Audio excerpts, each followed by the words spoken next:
అమ్మవారి అభిషేకం ప్రారంభమైందనుకోండి, కామాక్షి అభిషేకం ఒక అద్భుతం.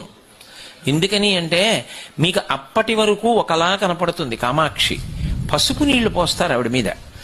పసుపు నీళ్లు పొయ్యగానే నేను పరమ సత్యం చెప్తున్నా, రోమాంచితం అవుతుంది చూసేవాడికి. గాయత్రీ మంటపంలో కూర్చుని చూసే అదృష్టాన్ని పొందితే, అంటే దగ్గరగా గాయత్రీ మంటపంలో కూర్చుని చూస్తే మీరు పులకరించిపోతారు. ఎందుకో తెలుసా?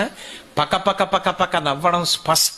అమ్మవారి అభిషేకం ప్రారంభమైందనుకోండి, కామాక్షి అభిషేకం ఒక అద్భుతం. ఎందుకని అంటే మీకు అప్పటి వరకు ఒకలా కనపడుతుంది కామాక్షి. పసుపు నీళ్లు పోస్తారు ఆవిడ మీద. పసుపు నీళ్లు పొయ్యగానే నేను పరమ సత్యం చెప్తున్నా, రోమాంచితం అవుతుంది చూసేవాడికి. గాయత్రీ మంటపంలో కూర్చుని చూసే అదృష్టాన్ని పొందితే, అంటే దగ్గరగా గాయత్రీ మంటపంలో కూర్చుని చూస్తే మీరు పులకరించిపోతారు. ఎందుకో తెలుసా?